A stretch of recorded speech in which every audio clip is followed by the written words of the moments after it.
सरकार की शक्तियों पर सीमा है। और चौथा तत्व क्या है?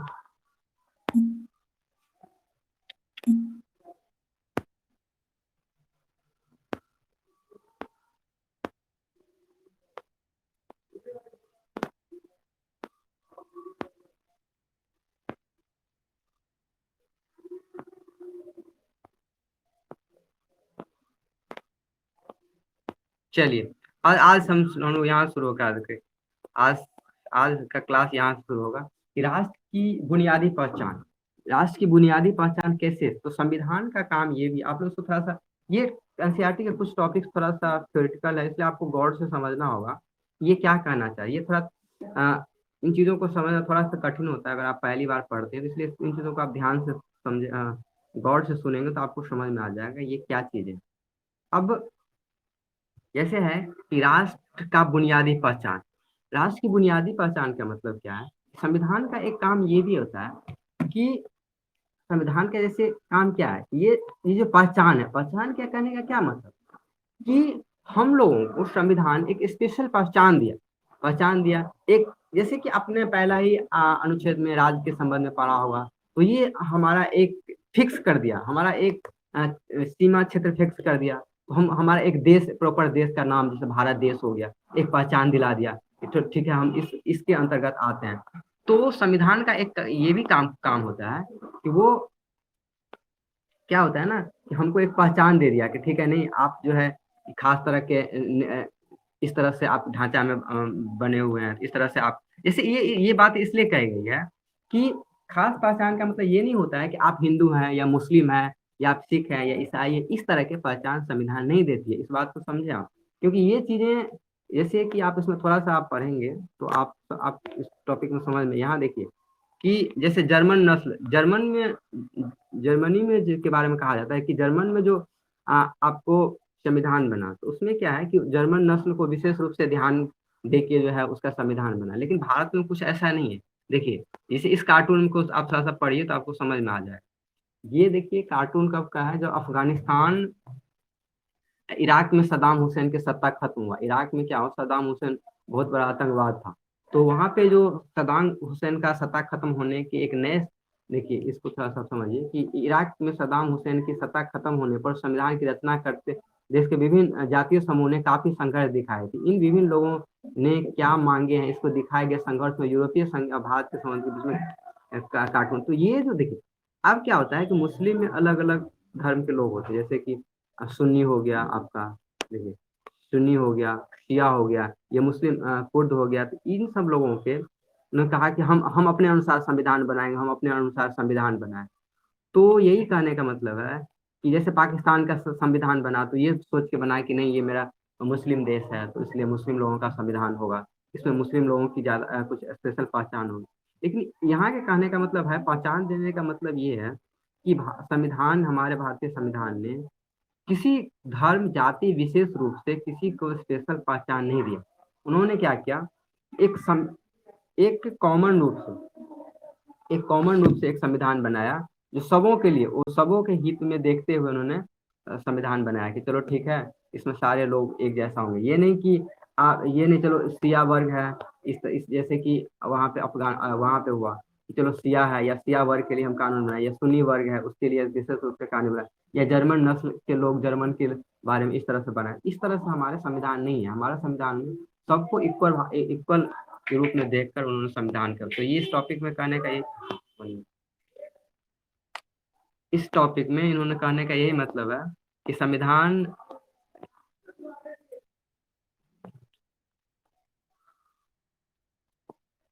की, हाँ, राष्ट्र की बुनियादी पहचान। तो राष्ट्र की बुनियादी पहचान के रूप में उन्होंने एक नागरिक के रूप में पहचान किया और भारतवासियों के रूप में पहचान किया, न कि स्पेशल जाति के रूप में पहचान किया कि भारत ये इस तरह के जाति होगा। इस टॉपिक में इतना आपको समझना है। नेक्स्ट हम लोग समझने, नेक्स्ट है हमारा संविधान की सत्ता। चलिए अब हम नेक्स्ट टॉपिक में पढ़ने जा रहे हैं कि संविधान की सत्ता। देखिए, संविधान की सत्ता क्या कहते हैं। हमने संविधान द्वारा किए जाने वाले कुछ कार्य का रूपरेखा प्रस्तुत की है। तो दूसरा टॉपिक है हमारा कि संविधान की सत्ता। संविधान की सत्ता के सेंस में है। आप देखिए संविधान की सत्ता, इस इन कुछ बातों को आप समझेंगे तो आपको समझ में आएगा कि संविधान क्या है। इसके बारे में थोड़ा सा समझे, संविधान की सत्ता के बारे में। संविधान क्या है इसको थोड़ा सा, और संविधान कितना प्रभावी होगा ये समझने वाली पॉइंट है। और क्या संविधान न्यायपूर्ण है। तीन, संविधान को सत्ता, यानी संविधान के सत्ता का करने का मतलब हमारा जो प्यारा भारत का जो संविधान है वो कितना प्रभावपूर्ण है, वो कितना हमारे लिए कारगर है। तो यानी सत्ता का यहाँ अर्थ है कि संविधान का क्या प्रभाव है सच में। तो संविधान आखिर क्या है इसको थोड़ा सा समझेंगे हम। समझ लिए तो संविधान अब कितना प्रभावी है और ये प्रभावी क्यों होगा, ये भी समझना है कि क्या संविधान न्यायपूर्ण है। ये ठीक है, संविधान बन गया, आपने कहा कि संविधान बन गया तो कुछ ठीक है, लेकिन ये संविधान हमारे लिए न्यायपूर्ण है या नहीं है, ये हम लोग कैसे समझेंगे, कैसे डिसाइड हुआ।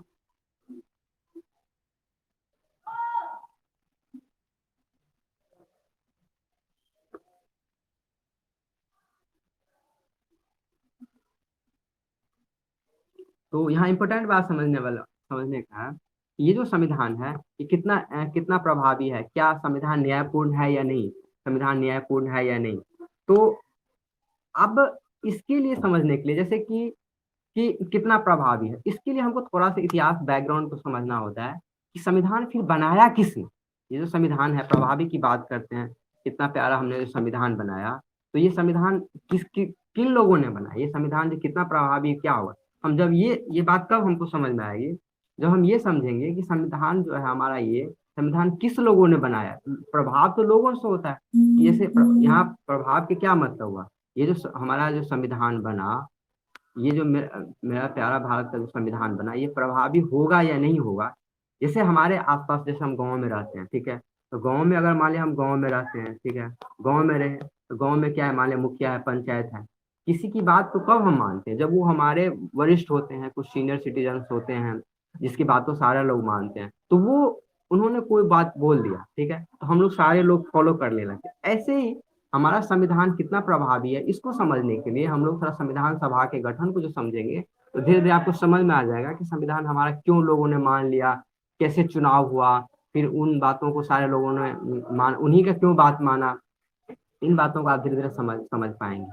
और दूसरा बात, जो वो जो संविधान बना लिए, ठीक है, उन लोगों ने बना, तो क्या संविधान न्यायपूर्ण होगा कि नहीं, इन चीजों को भी हम लोग चैप्टर में प्रयास करने का कोशिश करेंगे कि देखते हैं क्या होता है।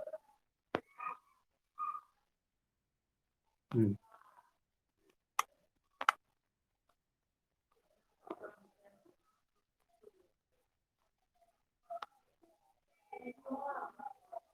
अब जैसे इसमें हमने आपको पहले ही कह दिया था कि देखिए, लेकिन कुछ देशों में संविधान, इंग्लैंड के पास जैसा दस्तावेज नहीं है, जहाँ की इंग्लैंड के पास निर्णय लेने की लंबी श्रृंखला है। मतलब सिंपली संविधान क्या है कि जैसे इंग्लैंड के पास, हमने आपको कल के क्लास में चर्चा किया था, इंग्लैंड के पास कोई दस्तावेज नहीं है, लेकिन संविधान उसका है कि निर्णय लेने की उन्होंने सारे लोग स्वीकार कर लिए हैं कुछ खास तरह से नियम को, तो वही लोग संविधान मान लेते हैं।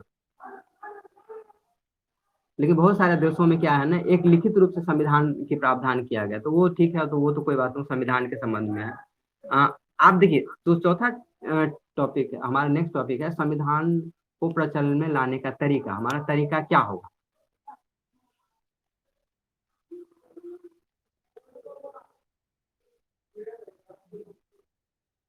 अब इसमें क्या है कि संविधान में प्रचलन में लाने का तरीका का क्या सेंस है यहाँ पे, कि हमारा जो संविधान है कि प्रचलन में कैसे आए। तो संविधान मेरा प्रचलन में तब आया होगा कि अब हम सारे देश को कंपेयर करेंगे कि भाई अफ्रीका में कैसे संविधान बना, आ, आ, या दक्षिण अफ्रीका में, अमेरिका में कैसे संविधान बना होगा, तो वो प्रचलन में कैसे आया होगा। आप थोड़ा सा उस पर गौर करेंगे तो उसमें क्या होता है कि अधिकतर लोगों ने मिलके, ठीक है, आपस में बैठे।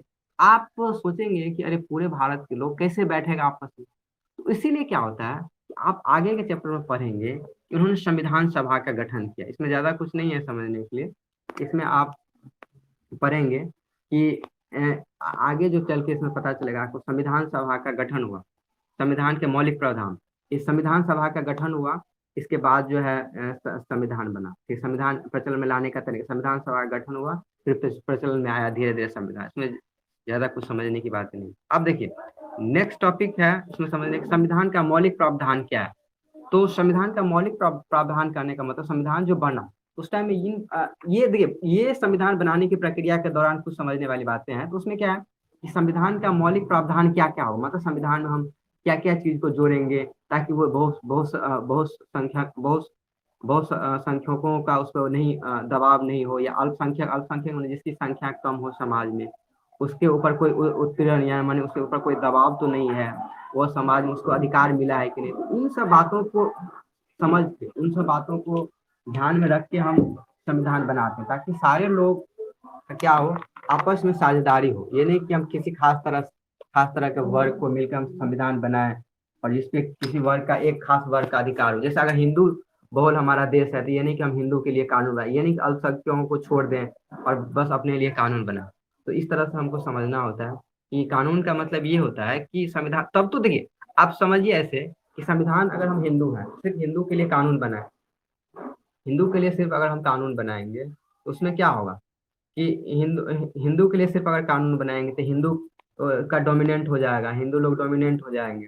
तो उस पर क्या होगा कि मुस्लिम लोग उसका इज्जत नहीं करेंगे, अल्पसंख्यक जो नीचे जाति के लोग हैं उसके इसीलिए हमारे संविधान में क्या किया, अलग अलग चीजों का प्रावधान किया गया। अलग अलग चीजों का प्रावधान का सेंस ये है कि उन्होंने SC ST जाति के लिए डोम चमार मुसाद मुस्लिम हर सिख ईसाई हर वर्ग को सोच के उन्होंने इस तरह से कानून बनाया है कि सारे लोग उसको स्वीकार करें। यहाँ की यही सेंस है कि संविधान जब बनाते हैं तो मौलिक प्रावधान को हम लोग ध्यान में रखते हैं कि इसमें किन किन लोगों को, देखिए एक एग्जाम्पल यहाँ समझ रहा है कि देखिए नेपाल का जो संविधान बना, देखिए नेपाल का जो संविधान बना, यहाँ पे आप थोड़ा सा बाद में पढ़ लेंगे कि नेपाल का संविधान जैसे रूस का संविधान एक बार में नहीं 3 4 बार 5 बार बना। उसके फेल होने का यही कारण था कि वहां पे क्या, जैसे नेपाल का संविधान देखिए इतना बार बना, नेपाल का संविधान 5 बार बनाए जा चुके हैं, 1948 में, 1951 में, 1949 में, 1962 में, 1990 में। लेकिन हर बार वो क्या हुआ कि वह सफल हो गया। इसके पीछे कारण यही था कि उन्होंने खास तरह के वर्ग को सोच के संविधान बनाया।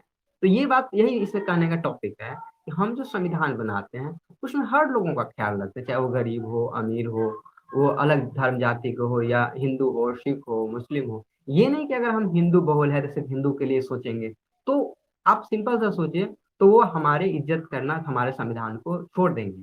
इसीलिए जब संविधान सभा का गठन हुआ तो आप आगे पढ़ेंगे जाके तो उसमें सारे जाति के लोग थे, हिंदू थे मुस्लिम थे, कुछ अल्पसंख्यक वर्ग थे जैसे कि आपका भीमराव अम्बेडकर दलित जाति से आते थे, तो उन लोगों का भी चयन हुआ था। तो ये नहीं कि ताकि जो संविधान जो हमारा बने तो ये नहीं लगे कि सिर्फ ये कांग्रेस का संविधान, क्योंकि उस टाइम में कांग्रेस बड़ी पार्टी थी, तो ये नहीं लगे कि सिर्फ कांग्रेस का संविधान है, ये लगे कि हिंदू मुस्लिम सिख ईसाई सब सारे लोगों को समान रूप से अधिकार दिया गया, तभी तो आप इज्जत करेंगे। नहीं तो आप इज्जत नहीं करेंगे उन चीजों को जिसमें सिर्फ एक धर्म जाति को। तो इसमें यही कहा गया। इसमें रूस का भी एक एग्जाम्पल होगा कि आप पढ़ लेंगे उसको। तो संविधान में मौलिक प्रावधान का मतलब उन चीजों को ध्यान दें, उन प्रावधानों को, उस नियम कानून पे ध्यान दें जो सब वर्ग को ले हो, वो सिर्फ ये नहीं कि सिर्फ जो है हिंदू मुस्लिम या इस तरह से हो। तो इस टॉपिक में इतना है, पढ़ना चाहिए। नेक्स्ट है आपका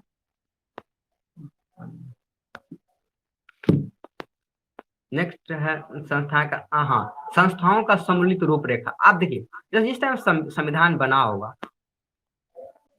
तो इस टॉपिक को समझ, ये जो टॉपिक है संस्थाओं को संतुलित रूपरेखा। आप मान लें हम संविधान बनाएंगे उसमें बहुत सारी संस्थाएं होंगी, ठीक है, बहुत सारे ऑर्गेनाइजेशन मान का हिंदी संस्था ही होता है। तो संस्थाएं मतलब संस्था मतलब जैसे एक सरकार होगा, ठीक, उसके अंदर अलग अलग जैसे कि राष्ट्रपति हो गए, प्रधानमंत्री हो गए, जैसे कि यहाँ पे समझने के लिए ऐसा है जैसे हमारे संस्था में जैसे कार्यपालिका है, न्यायपालिका है और विधायिका है, कार्यपालिका है, न्यायपालिका, 3 चीजें हमारे संविधान में मेन चीजें हैं। तो अब इनका क्या क्या काम होगा, अब जैसे विधायिका का क्या काम, जैसे कानून बनाना होता है। कार्यपालिका क्या क्या काम होता है कि वो जो कानून बना है उसको लागू कौन किया जाए। और न्यायपालिका मतलब जैसे हमारा ये कोर्ट जिसको बोलते हैं, जितने सारे कोर्ट्स हैं जैसे सुप्रीम कोर्ट, हाई कोर्ट या सिविल कोर्ट, जितने सारे कोर्ट हैं, न्यायालय हैं, उसका क्या काम होगा। तो ये जब हमारा संविधान बना तो इसमें इन चीजों का भी ध्यान रखा कि संस्थाओं का संतुलित रूपरेखा क्या होना चाहिए, उसमें कार्यपालिका का क्या काम होना चाहिए, विधायिका का क्या काम होना चाहिए, न्यायपालिका, उसी को हम लोग दूसरे भाषा में बोलते हैं कि शक्ति का विभाजन। इसमें अगर आप जब टॉपिक पढ़ेंगे तो उसमें आप पढ़ेंगे कि शक्तियों देखिए लिखा है ना कि संविधान की जनता नहीं प्राय इस छोटी सी नष्ट कर देती है क्योंकि वो अपनी शक्ति को बढ़ाना चाहता है। शक्ति बढ़ाने का मतलब ये नहीं कि कोई एक खास तरह का जो है, अब यहाँ देखिए, कोई ये नहीं कि खास तरह के लोग जो है अपना शक्ति बढ़ा ले।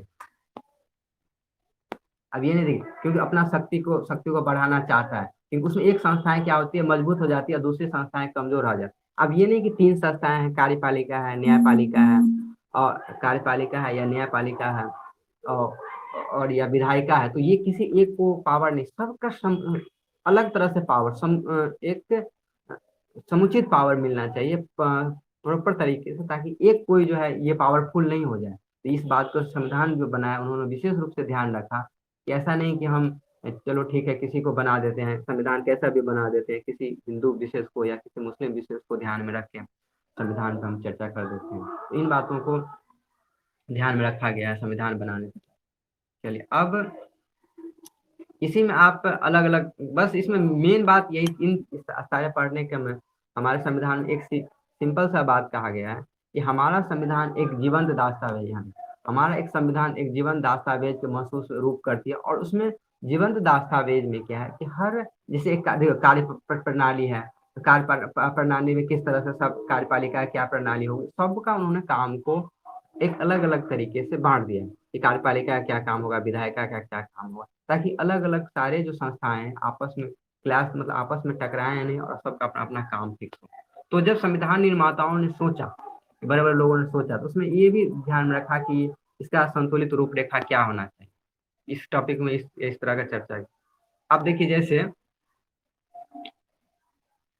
अब ईरान में अभी इराक की बात किए थे जहाँ पे सदाम हुसैन, इसको आप कार्टून को थोड़ा ध्यान से समझिए, इसको पढ़ेंगे तो आपको समझ में आइए। कार्टून बनाने वाले ने नए से संविधान को ताश की पत्ता, ये देखिए इराक, ये लिखा हुआ है यहाँ पे, ये लिखा हुआ, ये लिखा इराक का संविधान। इराक का संविधान से कार्टून बनाने वालों का ये कहने का मतलब है कि वो क्या था, ये एक ताश का पत्ता की तरह था। ये देखिए, ये कहने कार्टून बनाने वाले नए इराकी संविधान को ताश के पत्तों का महल क्यों कहा है, क्या वो भारतीय संविधान पे लागू होगा? क्या आप ये समझते हैं कि भारत का संविधान क्या ताश का पत्ता होगा? ताश के पत्ता, देखिए ताश के पत्ते का यहाँ क्या मतलब, बचपन में हम लोग क्या करते हैं, रेत का महल बनाते हैं, रेत मतलब बालू, बालू का घर बनाते हैं। यहाँ कोई ठीक है कागज का घर बनाते हैं, कागज का नाव बनाते हैं। तो यहाँ कम्युनिस्ट है, ये जो कहना चाह रहे हैं, ये कहना चाह रहे हैं कि ताश के घर का मतलब है कि ऐसा संविधान बनाना जो आराम से टूट जाए, आराम से विक जाए। तो ताश के इराक को क्यों कहा गया, आप थोड़ा सा, आप वहां पे हमने आपको बताया था, ये जो है कि जब इराक में सदाम हुसैन का सत्ता खत्म हुआ, तो सदाम हुसैन के सत्ता खत्म होने के बाद वहां क्या हुआ कि सारे लोग, शिया लोग सुन्नी लोग अलग अलग से मार करने लगे कि नहीं ठीक है कि शिया लोग अलग, सुन्नी लोग अलग, कि ठीक है मेरा बात मानना चाहिए। जो ज्यादा मुस्लिम, जो ज्यादा लोग थे उन्होंने कहा कि नहीं मेरा होना चाहिए, मेरा बात मानना चाहिए। तो कार्टून इसलिए वहाँ कार्टून है क्योंकि वहाँ कोई स्पेशल चुनाव करके नहीं, भारत का जैसे अभी बताएंगे आपको तो समझ में आया कि भारत का जो संविधान बना अलग अलग तरह के लोगों को चुना, ये नहीं कि हम सिया है तो सिया की बात माने, सुनी।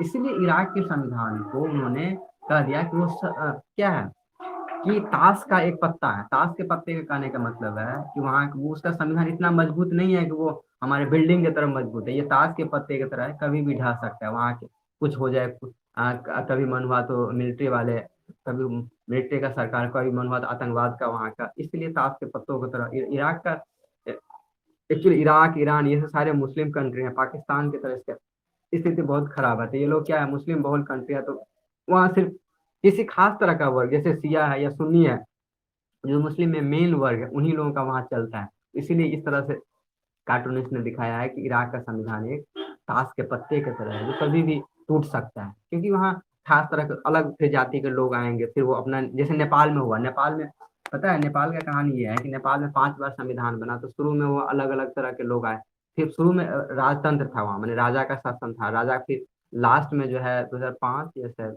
मैं आपको याद नहीं है मुझे एग्जैक्ट डेट, 2005 के बाद ही शायद या 10 के आसपास में वहां पे फिर से चुनाव होने लगा, और फिर राजा का सत्ता खत्म हो गया, और फिर वहां पे प्रजातंत्र, प्रजातंत्र मतलब हुआ कि लोगों का शासन, वो हम बाद में पढ़ेंगे कि शासन कितने तरह के होते हैं। मेनली दो तरह के शासन होते हैं, एक राजतंत्र हो गया और प्रजातंत्र। राजतंत्र का क्या मतलब होता है कि राजा का वहाँ शासन होगा, राजा सर्वोच्च होगा। प्रजातंत्र का क्या मतलब होता है कि वहाँ पे प्रजा का शासन होगा, प्रजा मतलब हम लोग, जनता लोग वहाँ अपना चुनेगा सरकार, जैसे हम लोग मुखिया, सरपंच, विधायक, इस इन सब का चुनाव करते हैं, उसी को हम लोग प्रजातंत्र लोकतंत्र कह देते हैं।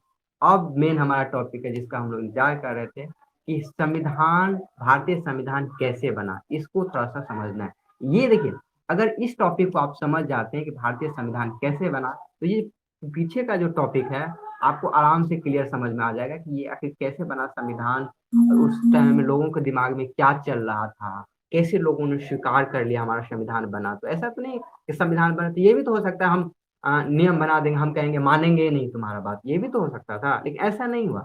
जब संविधान बना तो उसमें सारे लोगों ने इस बात को माना कि संविधान, उससे पहले हम आपको इसको पढ़ाने से पहले कुछ टॉपिक्स दिखा देते हैं इसके, इसी में क्या कहता है आपके दिमाग में क्लियर आ जाएगा कि ये इसमें कैसे कैसे लोगों का भागीदारी हुआ थे, संविधान कैसे बना। इसके अंतर्गत हम लोग पढ़ेंगे संविधान सभा का कैसे गठन हुआ, कितने सदस्य थे, कहाँ कहाँ से लोगों का चुनाव हो रहा था, विदेशी रियायतें क्या थी, प्रत्येक प्रांत क्या था। इसमें आपको बहुत सारी चीजों को समझना होगा, तो इसको हम थोड़ा थोड़ा सा, सैमन कमीशन क्या था, इन सब बातों को समझना होगा। सैमन कमीशन या कैबिनेट मिशन का प्लान क्या था, ये सब थोड़ा लॉन्ग है, तो आप थोड़ा सा इंतजार करेंगे इसको, तो धीरे धीरे आपको समझ में आएगा कि कैबिनेट मिशन प्लान क्या था। इन इसमें बहुत सारी चीजों को समझना होगा, तो आप पेशेंस से समझेंगे, नहीं समझेंगे तो आपको इसमें स्टेप बाय स्टेप टाइम लगेगा इसको समझने में, क्योंकि इसमें बहुत सारे बातें आ गई जो आप पहली बार सुन रहे होंगे। जैसे कैबिनेट मिशन का प्लान पढ़ाया जाता है लेकिन आप भूल गए होंगे, जैसे प्रताप प्रांत क्या था, देसी रियायतें क्या थी, ये सब आपको समझना होगा इसमें, तब आपको जाके ये समझ में आएगा।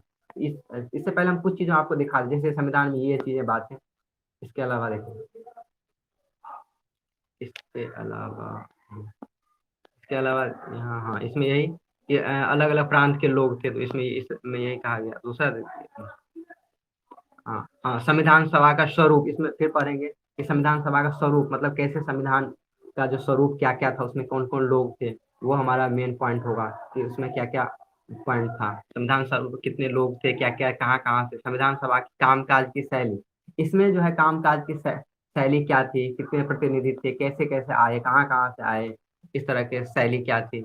इसके अलावा देखिए, इसके अलावा हाँ, कार्यविधि, कार्य करने के कैसे कैसे तरीके थे, उन्होंने जैसे 8 कमिटी, अभी हमने लुसेंट में आपको दिखाया था 8 कमेटियां में कार्यविधि कैसे की थी, 8 कमेटियां में बांट के, कि जैसे प्रारूप समिति या अलग अलग टाइप के समितियों में बांट के, हम आपको दिखाएंगे, टेंशन नहीं ले, उसको आपको समझ में आ जाए। अलग अलग समितियां थी, अलग अलग सबका काम था, इस तरह से कार्य अवधि उन लोगों का पूरा हुआ, अलग अलग लोगों का, इस तरह कार्य अवधि हो गया। इसके अलावा देखिए कुछ चीजें, आप देखिए इसमें, जैसे अब कार्य अवधि तो समझने, अब राष्ट्रीय आंदोलन की विरासत, ये हम एक साथ इसलिए आपको दिखा रहे हैं कि संविधान सभा को बनाया तो उसमें कैसे लोग आए, तो इसलिए आपको समझ में आया कि जब संविधान बना तो उसमें क्या क्या चीज लोगों को दिमाग में था, कि जैसे राष्ट्रीय आंदोलन की विरासत भी थी, कि अलग अलग जो लोग थे वो राष्ट्रीय आंदोलन से आए थे, तो इसका क्या मतलब है ये भी हम लोग अभी समझेंगे कि इसमें राष्ट्रीय आंदोलन की विरासत का क्या अर्थ है, कि इसमें जो लोग आए थे वो राष्ट्रीय आंदोलन से, उसका कहानी आपको बताएंगे साथ में कि कितने कहाँ कहाँ से आए थे, राष्ट्रीय आंदोलन की विरासत थे, वो विरासत में आया था, ये नहीं कि किसी लोगों को चुन लिया था, ऐसा नहीं। आप कहेंगे कि भाई हम इसका बात क्यों मानेंगे, तो इसमें राष्ट्रीय आंदोलन का भागीदारी था, इसीलिए इस पॉइंट को भी हम समझना होगा।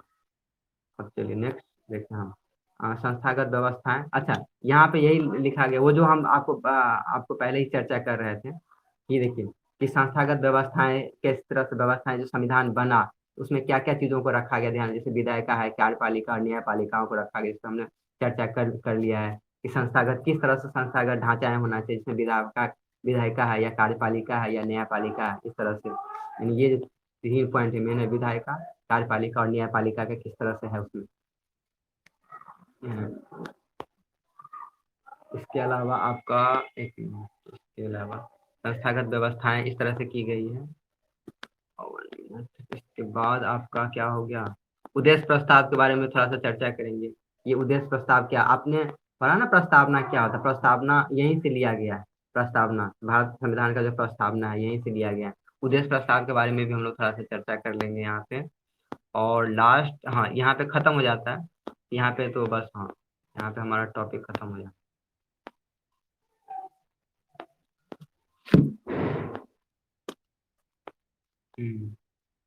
चलिए, ये तो ठीक है, खत्म। तो अब हम लोग बात कर रहे थे संविधान सभा के। चलिए, ये इसके दिखाने के पीछे मेरा कारण था। अब आपको संविधान सभा के बारे में थोड़ा सा चर्चा करेंगे, आखिर संविधान सभा का क्या था कंडीशन, उसका थोड़ा लॉन्ग इतिहास है। इसलिए थोड़ा सा उसमें आपको पेशेंस से समझना होगा, ठीक है। उसके लिए आपको कैबिनेट मिशन, प्रांत सरकार क्या थी, उसमें अलग अलग जगह से कहाँ कहाँ से लोग सब चुना के आ रहे थे। वन मिनट, थोड़ा सा स्लो है।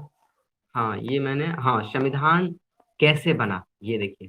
हमारा सवाल जब आता है ना, संविधान कैसे बना, सबसे इम्पोर्टेंट बात है संविधान कैसे बना और हम लोगों ने इसको कैसे स्वीकार किया। तो आज ये टॉपिक ज्यादा खत्म नहीं हो पाएगा, लेकिन थोड़ा सा हम आपको ब्रीफ ब्रीफ हिस्ट्री का थोड़ा सा चर्चा करेंगे। ये संविधान सभा का क्या क्या था, कैसे कैसे उसमें क्या क्या कहानियां हुई थी, उसके बारे में थोड़ा सा आपको हम चर्चा करेंगे। सबसे पहले कि यहाँ पे एक टॉपिक और है, कैबिनेट मिशन।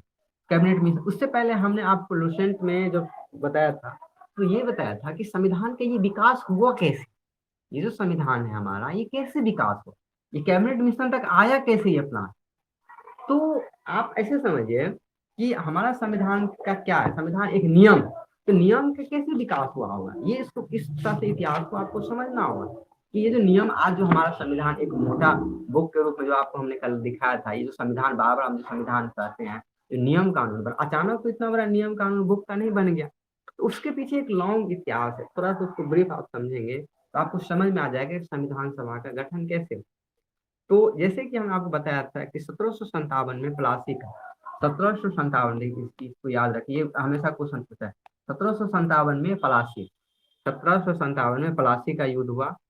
प्लासी, बताएंगे बाद में कहानी, ये प्लासी का क्या, ये हिस्ट्री में पढ़ा जाता है, इसलिए हम ज्यादा नहीं आपको बता रहे हैं कि 1757 में क्या हुआ था, थोड़ा सा चर्चा करेंगे।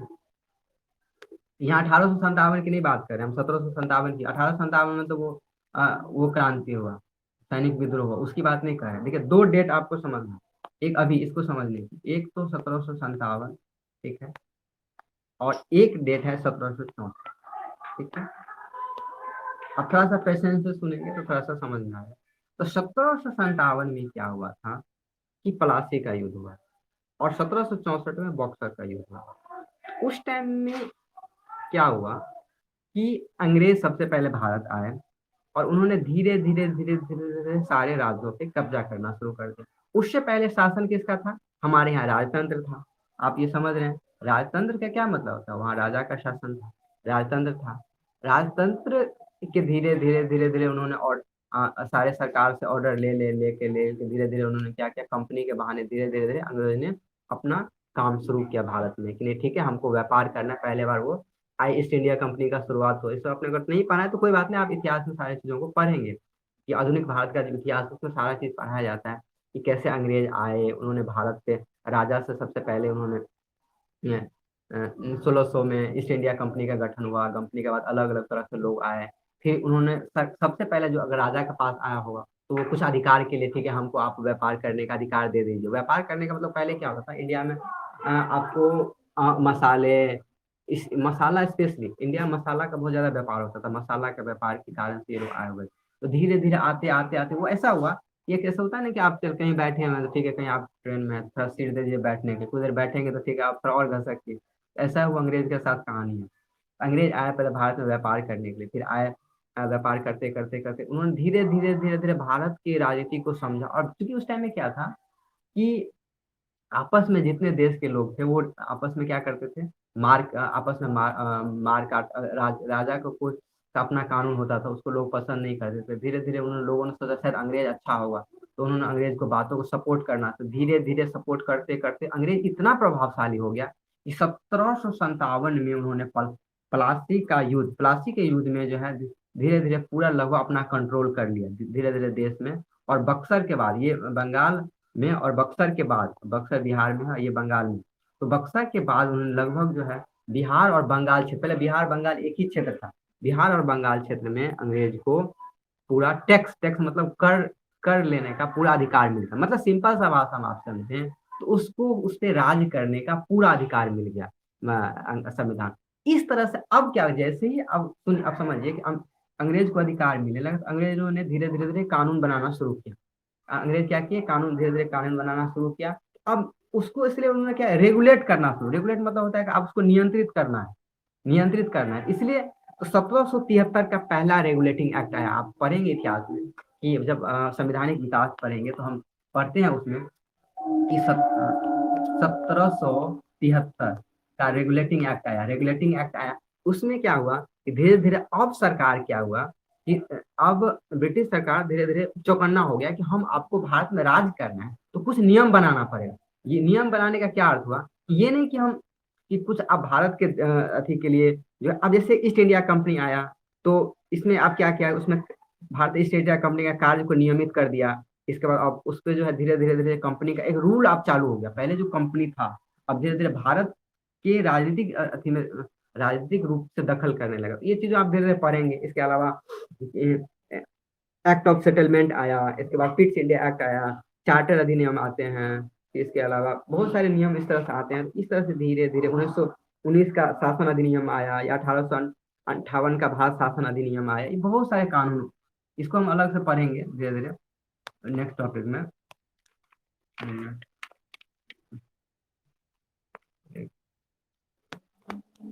आप इसके अलावा 1857 का जो क्रांति हुआ, देखिए 1857 में आप लोग पढ़े होंगे सिपाही विद्रोह हुआ। 1858 में फिर जो है उन्होंने इसको और टाइट कर दिया, इस तरह से कानून लाए। इस तरह से फिर 1919 में जो है फिर 1919 में का इस तरह से बहुत मेन में फिर 1935 का अधिनियम आया। इस तरह से आप जब इतिहास हम लोग पढ़ेंगे ना तो 1900 उसके बाद 1935 का अधिनियम आया जिसका इसका सारा जो है बहुत सारे भाग को क्या किया है कि अंग्रेज ने सीधे सीधे थी हमारे भारतवासियों ने सीधे सीधे उठा लिया है इस तरह से कानून को। तो इस 1835 का अधिनियम हो गया आपका। इसके अलावा 1919 1935 इस तरह से होते होते होते होते होते क्या हुआ आपका धीरे धीरे संविधान संविधान का। अच्छा, इसमें कुछ हम लोग आपको हम होमवर्क ये दे देते हैं कि आपका काम क्या होगा कि भारत के संविधान को आप थोड़ा सा, हालांकि इतना आपको समझ में नहीं आएगा क्योंकि दिक्कत क्या है इसका भाषा का काफी कठिन है।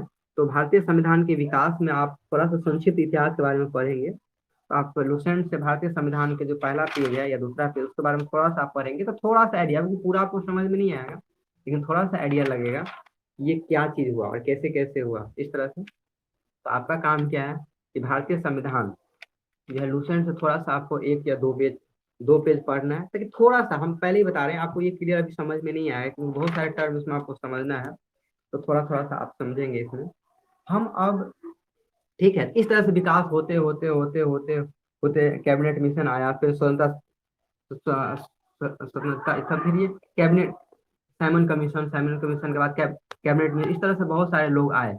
तब ये एक्चुअली ये सब देखिए जैसे कैबिनेट मिशन ये सब क्या था, भारत के कानून के संदर्भ में कैबिनेट मिशन है। तो भारत के जैसे कानून बनाना है उस पर राय देने के लिए अलग अलग समितियां होती थी, वही एक कैबिनेट मिशन था। तो इस तरह से धीरे धीरे लोगों का फिर अंत में क्या हुआ कि चुनाव के द्वारा संविधान सभा का गठन हुआ। अब हम लोग आते हैं असली टॉपिक पे या फिर संविधान सभा का कैसे कैसे उसमें, तो उसमें हम लोग ज्यादा नहीं समझ पाएंगे लेकिन चलो अब हम शुरुआत करते हैं संविधान सभा के बारे में थोड़ा सा।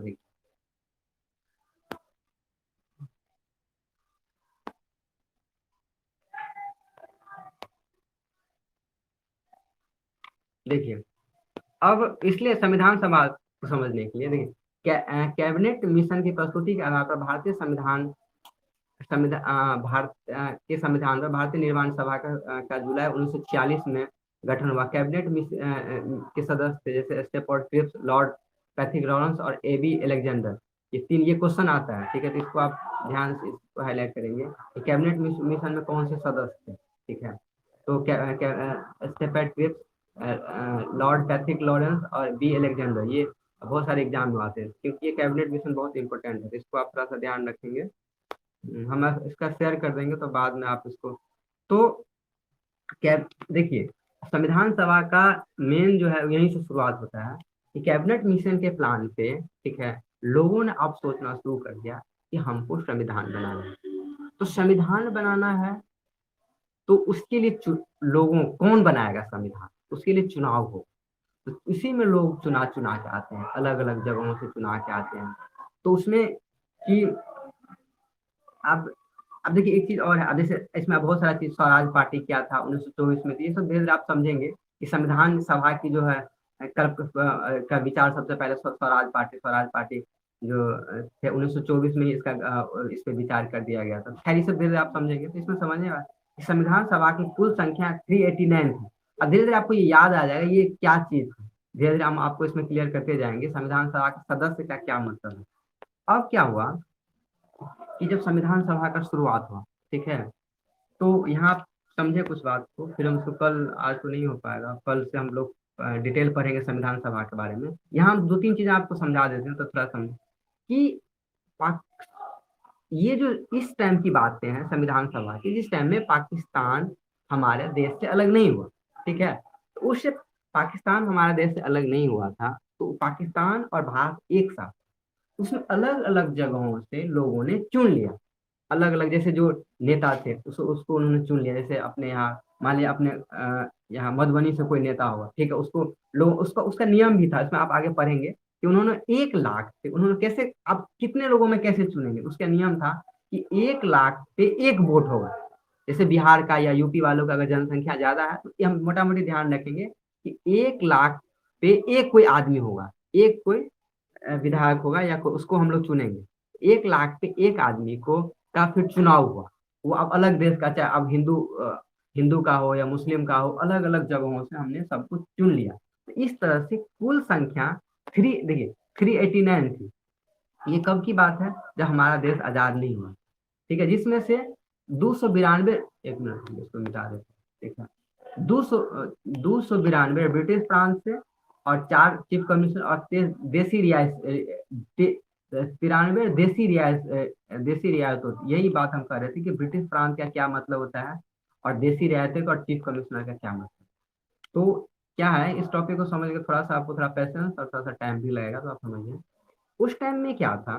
समझिए, देखिए ये जो अब ब्रिटिश प्रांत का क्या मतलब था उस टाइम में, देश तो आजाद हो गया था, ठीक है, लेकिन उसमें भी दो तीन तरह के कैटेगरी, कि ब्रिटिश प्रांत वैसा जगह था जहां पे पूरा पूरा ब्रिटिश का शासन हो गया। अब वहां पे राजा का कोई नहीं चलता, मतलब क्या, सारा कंट्रोल ब्रिटिश मतलब अंग्रेज के हाथ में।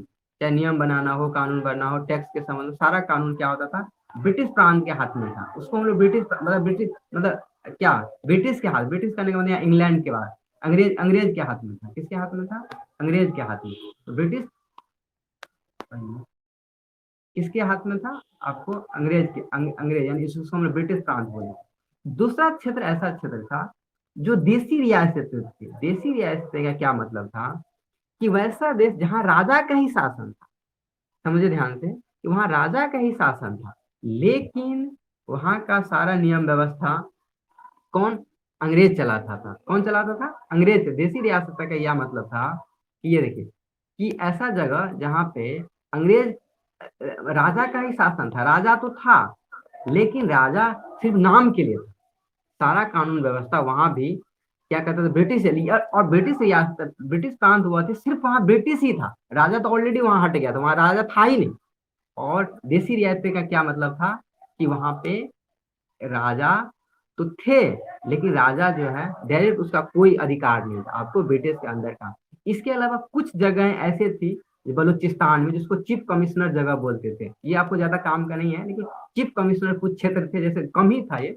तो जब देश आजादी से पहले की टाइम की बात है, तो कुछ चीफ चीफ कमिश्नर होते थे, जैसे बलूचिस्तान, पाकिस्तान के आपको पश्चिमी शायद क्षेत्र के आसपास ये जगह है। तो वहां पे जो है इस तरह के क्षेत्र होते थे जिसको चीफ कमिश्नर। तो आपको फिर इस तरह से मेन इसमें ये समझना है कि ब्रिटिश प्रांत और ये, इसका हमेशा आपको प्रयोग आएगा। तो ये दो बातें आपको समझनी है कि ब्रिटिश प्रांत क्या थे और देसी रियासतें। मेरे ख्याल से आप समझ में आ गया होगा कि ब्रिटिश प्रांत, ध्यान समझिए क्योंकि इसका हमेशा, पहले एक बार और समझाते हैं कि ब्रिटिश प्रांत वो प्रांत था जहां पे ब्रिटिश का पूरा पूरा शासन था, ठीक है, और देसी रियायतें वो होती थी जहां पे राजा तो था लेकिन अधिकार आपको ब्रिटिश का था, मतलब अंग्रेज का था। उसको हम लोग देसी रियायतें बोलते थे, ठीक है। अब क्या है, ये हम लोग समझ गए। तो इस तरह से धीरे धीरे धीरे धीरे धीरे करके आप होते गया। फिर जो है इसमें आप पढ़ेंगे कि अब हम आपको थोड़ा सा कल इसके बारे में चर्चा करेंगे, लेकिन थोड़ा सा इसमें दिखा देते हैं कि हम कैसे कैसे इसमें थोड़ा सा हमको पढ़ना है। 1 मिनट ये हो गया। दूसरा फिर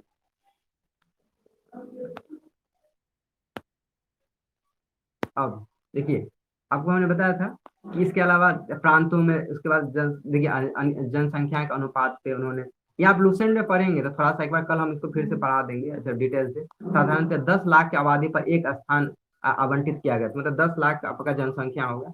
तो 10 लाख जनसंख्या पे क्या होगा कि एक 10 लाख जनसंख्या पे क्या होगा कि एक आपको अधिकार होगा। इसके अलावा कुछ समुदाय जैसे मुस्लिम सिख समुदाय थे। और तो तीसरा बात जो आपको इसमें काम आएगा कि संविधान सभा की बहुत सारी समितियां थी। देखिए, संविधान सभा की प्रमुख समितियां थी, जैसे संचालन समिति, संघीय समिति, प्रांतीय समिति, प्रारूप समिति, संघ समिति। ये आपको याद करना है, एकदम आंख मूंद के ये याद कर लेना है। ठीक है, एकदम ये हमेशा काम आएगा। इसमें स्पेशली आपको हम बता देते हैं कि मौलिक अधिकार या प्रारूप समिति जैसे भीमराव अम्बेडकर और राजेंद्र प्रसाद संचालन समिति। इसके अलावा मौलिक अधिकार सरदार पटेल। ये 3-4 समितियां स्पेशल एग्जाम में बहुत ज्यादा आते हैं। तो ये जैसे संचालन समिति, ठीक है, राजेंद्र प्रसाद। आपको प्रारूप समिति को काफी क्वेश्चन आते हैं आपको। प्रारूप समिति डॉक्टर भीमराव अम्बेडकर। तो ये सब अब ये धीरे धीरे कल भी हम लोग पढ़ेंगे, इसमें थोड़ा सा लंबा चैप्टर है। ये किस तरह की समितियां थी, कैसे कैसे इसका क्या क्या काम था। फिर धीरे धीरे इसके नेक्स्ट में आप धीरे धीरे पढ़ेंगे तो आपको धीरे धीरे पता चलेगा कि बाद में क्या हुआ। धीरे धीरे जब देश हमारा टूट गया तब फिर फिर नया तरीके से फिर से सदस्यों का बंटवारा हुआ। फिर सारे लोगों ने बैठ के फिर एक एक नियम पे 10-10 दिन, 5-5 दिन एक एक नियम पे सारे नियमों को उन्होंने बहस किया। तब जाके हमारा संविधान में धीरे धीरे धीरे करके कानून आया। तो आपके दिमाग में सवाल ये आएगा कि कानून को कैसे स्वीकारा गया। तो कानून को स्वीकारा जाएगा ही क्योंकि उसमें उसमें क्या था आपको कि हर तरह, पहला बात कि कानून को मानना पड़े क्योंकि हर तरह से लोग, हर धर्म जाति के लोग इसमें आए हुए थे कि हर जगह से चुनाव करके आया था। और एक एक मुद्दा पे उन्होंने काफी लंबे टाइम तक चर्चा किया। ये नहीं कि हर टॉपिक पे चर्चा किया कि कैसे होना चाहिए, उसका निगेटिव पॉजिटिव सारे पहलुओं को उन्होंने चर्चा करके। और इसके अलावा तीसरा जो सबसे इम्पोर्टेंट बात है जो हम अपने टॉपिक में बोला था कि ये सारे लोग जो आए थे हमारे कहीं ना कहीं हमारे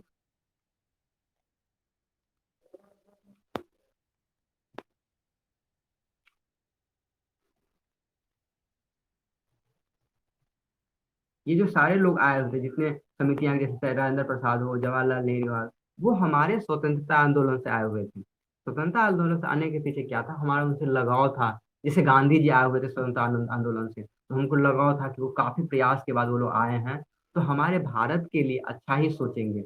इसीलिए जब संविधान बना तो उसमें इसी तरह से इम्पोर्टेंट लोग थे कि चाहे जवाहरलाल नेहरू हो या राजेंद्र बाबू हो। गांधी जी तो ठीक है, उन्होंने बाद में साइड कर लिए। उसके पीछे भी कारण है, वो उस पर बाद में चर्चा करेंगे। इसके बाद सरदार वल्लभ भाई पटेल थे या भीमराव अम्बेडकर थे। इस तरह से बहुत बड़े बड़े नेता थे जिसको सारे लोग ऑलरेडी उसका पहचान था और सब लोग उसको स्वीकार करते। और लोगों का मानना ये भी था कि अगर उन्होंने जो भी कर दिया वो कानून मेरे लिए अच्छा ही होगा। उनके दिमाग में ये नहीं था कि मेरे लिए कानून बनाएंगे तो कोई गड़बड़ बनाएंगे।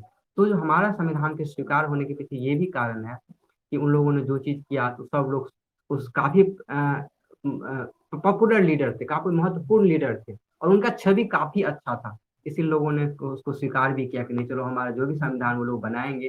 उसके पीछे जैसे क्या होता है कि आप गाँव में है, सपोज गाँव में है, अगर आप समझिए छोटी सी बात को, अगर आप गाँव में है तो गाँव में आप सबकी तो बात नहीं मानते हैं। आप समझिए खुद ही बात, आपके गाँव में जो मेन आदमी होगा चाहे वो कितना पावरफुल होगा उसकी बात सब सारे लोग मानते हैं।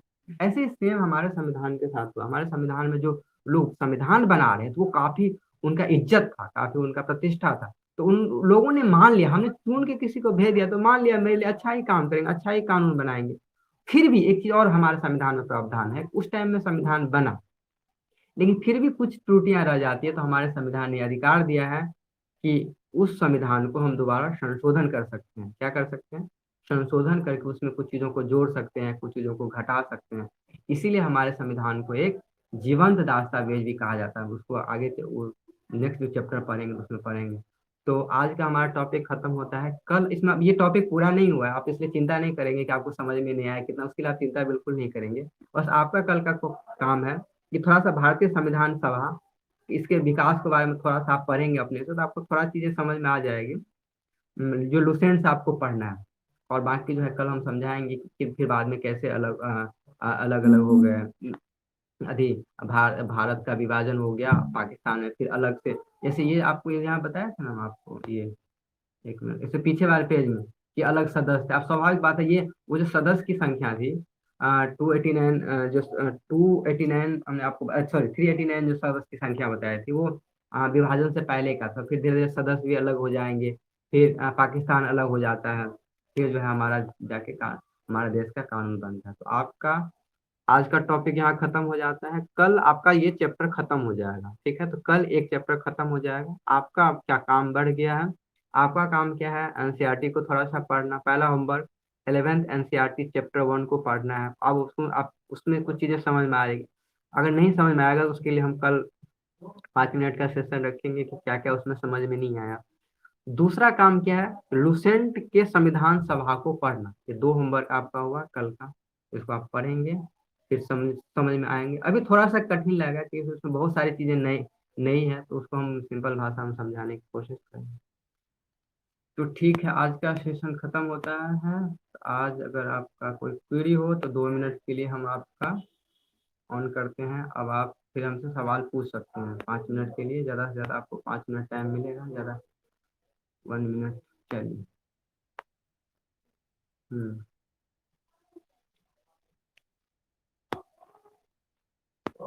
हेलो। हम्म। कोई क्वेश्चन? होमवर्क देखो, 3 काम है होमवर्क में। पहला तो एनसीईआरटी को अब थोड़ा सा पढ़ना है, ठीक है ना, कि हम ये आधा तो होमवर्क, पहला चैप्टर एनसीईआरटी 11 पहला चैप्टर। दूसरा, हाँ दूसरा होमवर्क हुआ, हाँ भारतीय संविधान सभा को लुसेंट से पढ़ना, ठीक है। उसमें, हाँ उसमें याद करते जाना है जो चीजें, अगर जैसे हम दे रहे हैं होमवर्क उसको याद करना है, क्योंकि बाद में याद धीरे धीरे होमवर्क ज्यादा हो जाएगा तो याद नहीं होता है। इसलिए काम क्या है? होमवर्क को याद करते जाना है, यानी कि हम भरोसे है कि ठीक है बाद में याद करेंगे, ये काम नहीं करना है। हाँ, जैसे कि संविधान सभा की प्रमुख समिति है, एकदम जो हम बता रहे हैं एकदम आंख मूंद के रट जाना है। भले ही समझ में नहीं आया आज, लेकिन धीरे धीरे समझ में आ जाएगा, वो हम गारंटी लेंगे, धीरे धीरे समझ में आ जाएगा। लेकिन काम क्या है? हाँ एकदम रट लेना है, क्योंकि एग्जाम में क्वेश्चन आएगा ही इससे। जहां जहां हम टिक करते हैं कि नहीं नहीं, ये चीजें इंपॉर्टेंट है, एक बार समझ, जहां हम ये आपको स्पेशल रूप से अगर मार्क कर दिए कि ये आपको याद करना ही करना है, तो उसको एकदम आंख मूंद के याद कर लेना। भले ही आपको वो चीज आप समझ में आए ना आए, बस आपको याद, जैसे बच्चे अ समझ के याद कर लेते हैं, आपका काम है अ समझ के उसको याद करना। ठीक है। हम्म।